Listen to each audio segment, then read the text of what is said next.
guys, it's Autumn Rain with Beyond the Record, and today I have R&B singer and former NFL player Larrenwong here with me today. How are you doing today, Larren? I'm doing great. Thank you for having me. Of course, I'm super excited to talk about your new EP. So, I just want to know, how did you get started with music in general? So, it's funny. I never thought of myself as coming from a musical family Mhm. because growing up, I didn't stay in the house with my dad, but I definitely got the music from that side of the family. Uh, it just started with like me seeing my grandpa going to shows of his. He does jazz, or he did jazz when he was alive, and then just having like instruments and stuff just around. It wasn't ever too directly pushed on me, but it was just around, and it was kind of the thing to do. So I just naturally picked it up. Cool. No, that's awesome. I think sometimes, when you're growing up, like you see things and it's kind of crazy how it goes into your adulthood and how prominent like those moments can be. Like you said, like music wasn't pushed on you, but like now you're 100% in it. So Right. that's really cool. So I want to know, so you went from playing in the NFL to now you're in the studio making songs, making albums. So how can you just let us know how your career in the NFL began and how it led you to music? Okay. So after Northwestern, I was picked up as an undrafted free agent to the Seahawks, Hmm. and Yeah. then I was there pretty much for uh, a good part of a year. And then I had got released from there, and then I went to New York, or East Rutherford, Jersey, rather. Um, all about that, huh? Yeah. But yeah, I went to Jersey and then played for the Giants for like a game or two, and then went to Canada after that. And it seemed like I was doing too much at that point personally. It Mhm. just was a lot. And then I had a period back home where I had to do some soul searching. That was like something that I've been doing my whole life. Mhm. And I had to pivot. I had to figure out something else.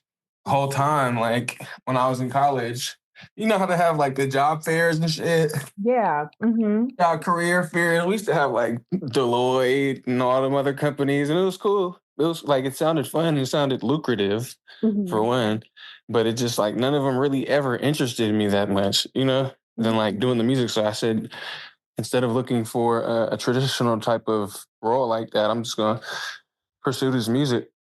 It was calling me. That's cool. So how is it that being a professional athlete helps you with your music career? Because I know like just being I'm not a professional athlete, but I played sports in high school. It definitely helped me in my professional career being on time, learning a lot of discipline. So how did those skills transfer into your music career if they did at all? Yeah, definitely. Um,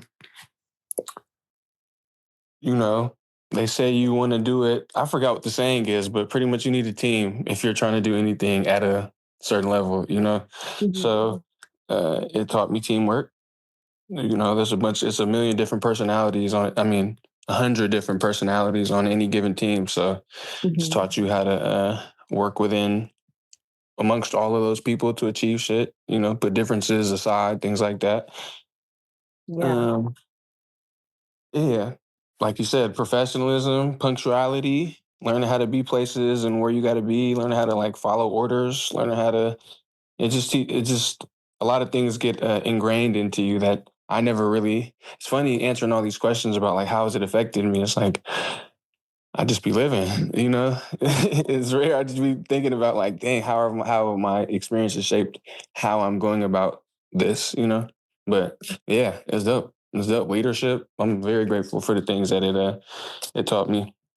Yeah. Performance. At the end, I look at it like this. You talk to Floyd Mayweather, one of the like peak performance athletes, right? Mhm. You talk to him, and then you talk to Shaka Khan.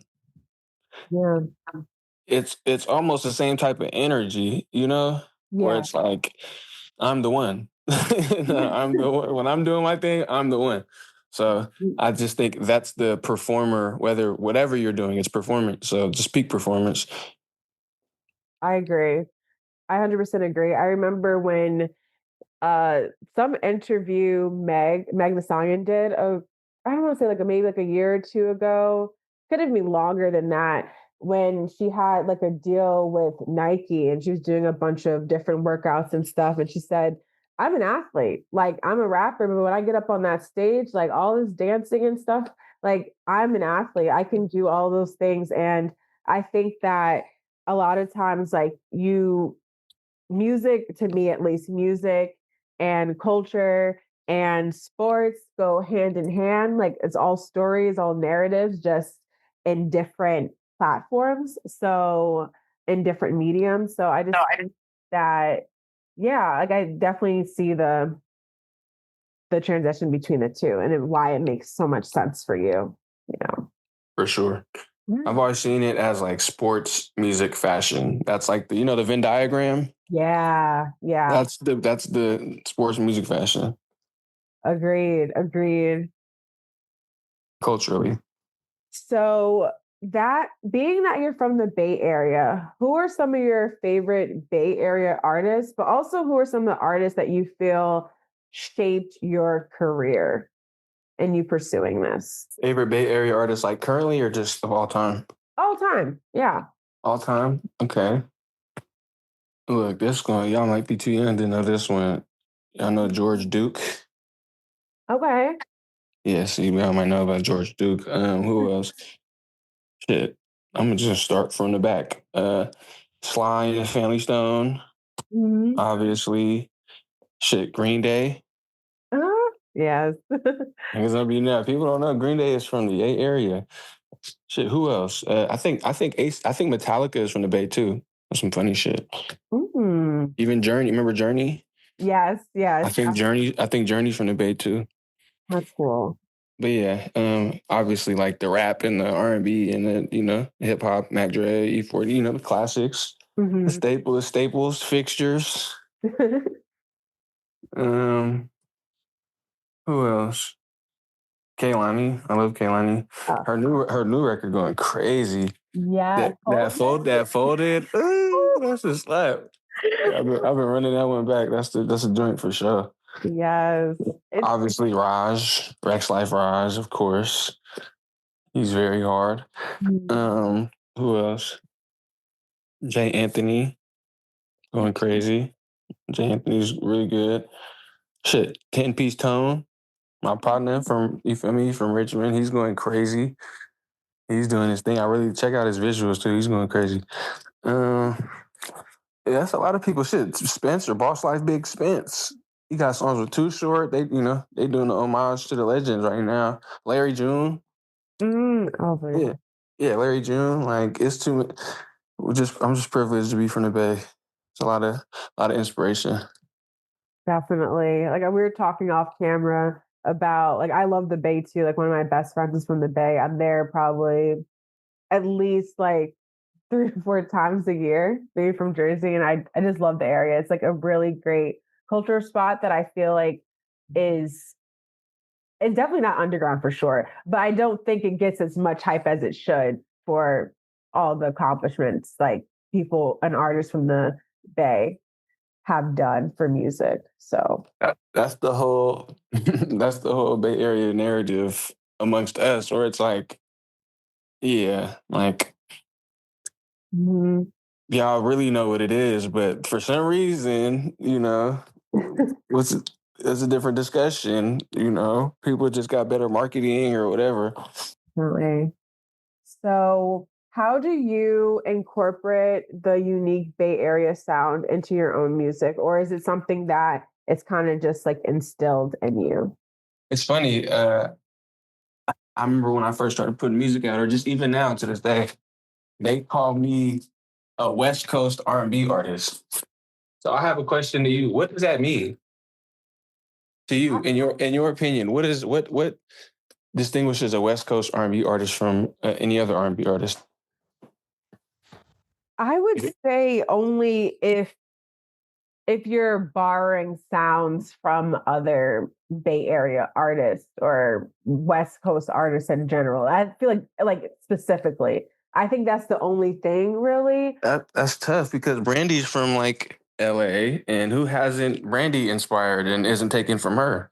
You feel what I'm saying? No, absolutely. She's literally the vocal Bible, like for a reason. So how is so all of R&B is West Coast R&B. Yeah. I don't know. I just that's how I be kind of confused sometimes. But to answer your question, that was kind of a tangent. To answer your question, just as you know, a lot of people don't know this, but I'm a producer at heart. I started producing first before singing is like the newest tool in my tool belt. You know, Mm-hmm. it's crazy that people know me for it now. I'm very thankful for that. But I started out producing rap, jazz, instruments, all that. So I just always loved the Bay Area style, aesthetic, sonically, with the production. So I try to incorporate certain elements. I feel like it's the music that you grew up listening to. So that's like my default rhythm sometimes. I be having to get outside the box. But yeah, it just kind of just shows up. Can't help it. I see. Okay, that makes sense. That totally makes sense because I think it's something just like hard to escape anyway. And I feel like R&B, at least to me, doesn't have a specific region really. Because like you said, Brandy is from LA. So it's kind of like I don't really when I think about R&B, I don't think that way. But it's different when I think about rap. Right.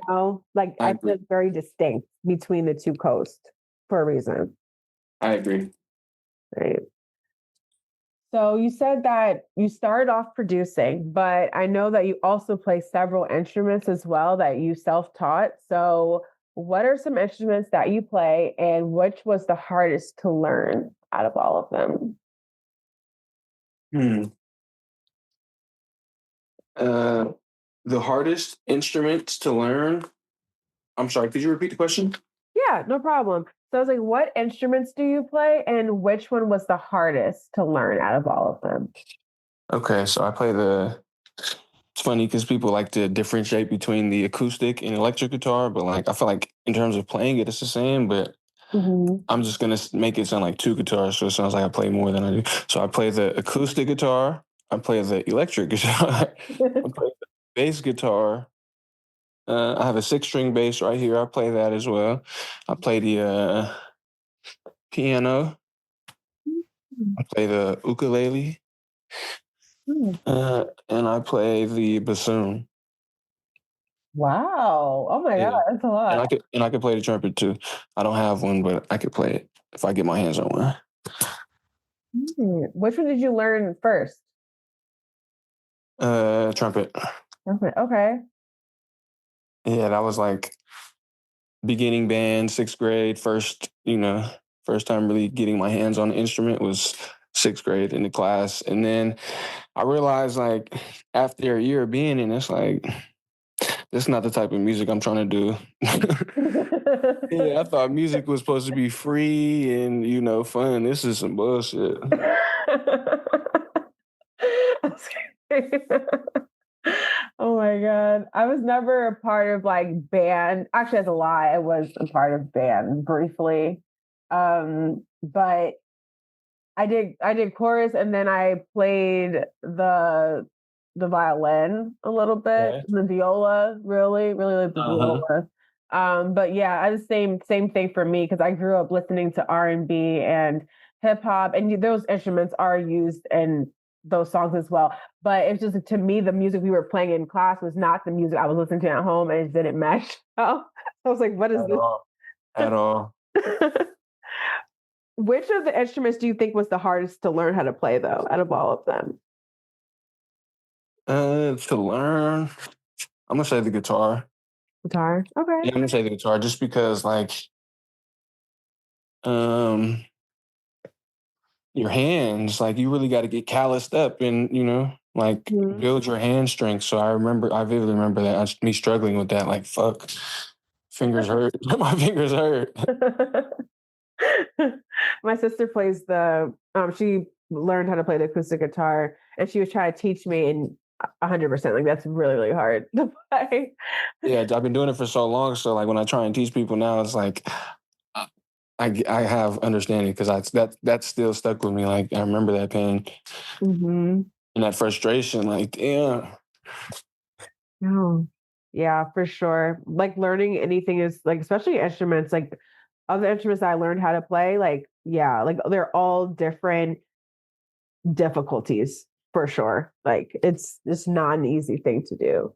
But that's really dope. Like, do you play instruments for your own music too, like when you're producing tracks of your own or for other artists?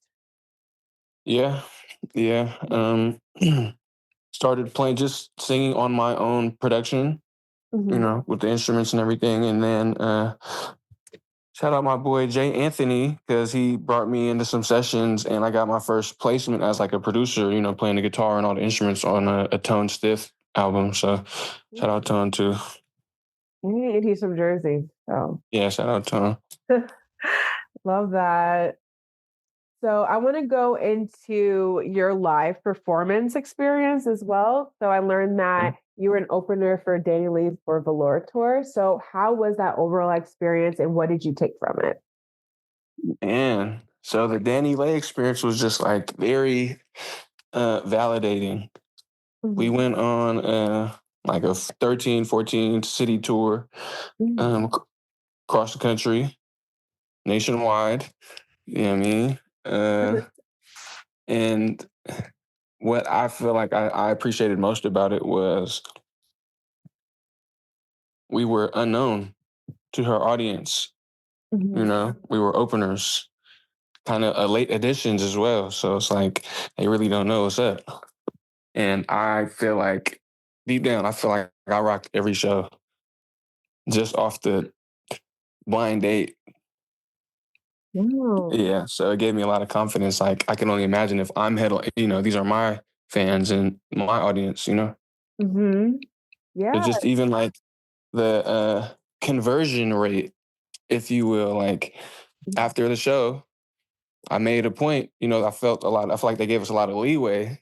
So I was doing a lot up there, promoting the merchandise booth. They wasn't even charging us on the tour, like it was left. But I took a whole moment to like pull out your phones, da da da da, follow up. Larrenwong spelled out my name. Every show, I was getting like 1,000. I was getting like 1,000 followers every show doing that. Oh. So just learning, like it was a great learning experience. Learning experience. We sold a lot of merch. Mhm. It was dope. It was dope. Love that. No, that's great. I absolutely, that's why I love coming to concerts early and festivals. Like, I never try to miss like the people that are in the beginning because I learn about so many new artists from there. So that's super dope. And I love that you had such a great experience on tour with her. Oh yeah. So let's get into your latest project, though, Fourth and Long. So, how does that football metaphor represent your current musical journey? So fourth and long, as you know, as a football fan, like you said, fourth and long is like a very critical situation in the game. Yeah. It's like your back is against the wall. You got to make a move, and it got to be the best move. So that's where I'm at right now in my music, like career wise. Like my next move has to be my best move. It's critical. Yeah. No, that's why I really love that title too, that you're able to mesh like two really big parts of your life as well. And yeah, like I said, I really before we even got on, like I really enjoyed this EP. And into my next question, I see that there's like some conflict that you deal with throughout this whole project. There's some like vulnerability and accountability, like in the song No Idea, which is one of my favorites, but also like the longing and curiosity in 7 days. So, what's the message that you want to send to fans in this project? I want to send the message of duality because I feel like a lot of times people try and fight certain sides of themselves and present themselves a certain way. Yeah, it's just me taking a step in like vulnerability. Like I'm not always certain type of ways. How people just yeah, just it's okay to be yourself. We are naturally, as humans, we are contradictory at sometimes. I have a lot of these love songs, but then I'm over here talking about this. See what I'm saying? Mhm. Yeah. So, yeah, I think it's okay. This is part of me working through certain contradictions of being okay. We're humans. Yeah. No, definitely, especially, like, talking about, you know, your past profession before music and everything. And I think that even though like all of us definitely not professional athletes, but can express like the conflict you have, especially as an artist, when you have several interests and everything and able to mesh them together and how they're able to work for your greater good. And like you said, just continuing being yourself. So into my next question I have for you is about 7 Days, which is one of my favorite songs on the EP. Then you sample Craig David's iconic 7 Days as well. So, what was your inspiration in using this track on the EP? 7 Days was just one of my favorite songs always, you know. I had got inspired to do it because it had just came on. I was listening to it with my buddy Vic, and he was like, you should redo this. So I replayed the guitar, sent it to the Eastie Boys, and they sent it back, and we just did our thing on it. Just tried to make a Larenized version of it. Yeah, no, and I loved it. It was great. Do you have a personal favorite on the project? My favorite, personally, is Out the Frame. Go on. Yeah. Yeah, Out the Frame for sure. And Over is a second close. Okay, and that's what you close it with. So, Yeah. uh, so I think. Funny, Okay, funny, sorry. Go funny ahead. story about that. Funny story about the 7 Days and Over. I didn't realize this at the time of making it, but Fourth and Long is very UK inspired. It's very British Really? Yeah. I. because Craig David is from out there. Yes. Yeah. And Over is like that's the whole swag of it. It's like the garage, UK. Hmm. So I. that's damn near half the project. Yeah, I think a lot of like UK R&B and UK rap is also like seeming into like American R&B and rap. Like it's a lot of I see a lot of collaborations between the two. So Mhm. I love it. I know that you just dropped this project, but I want to know what can fans expect from you next? Like whether it's visuals, live performances, what can we expect? You can expect new music, of course. Some singles here, project there. Live performance here. Um, we're going to Seattle. We're going to Seattle soon, though. I just got some cameras, so you could expect a multi-format visuals. We're taking a different approach with it now. Okay. No, I Yeah, love that. Like your visuals even now too are really good. Like follow you on Instagram and everything. So I think that that's something that your fans definitely can relate to as well and are inspired by. So I love that. for Uh, sure. So how can fans stay connected with you to learn about all the new happenings that you have going on? They can follow up just about anywhere they can follow. Larrenwong, Instagram, Twitter, YouTube, Snapchat, um, TikTok, everywhere. I'm at Reddit, Discord. I'm everywhere. Awesome. I love that. So thank you. Thank you so much for speaking with me today, Laren. It was so nice getting to know you. Thank you.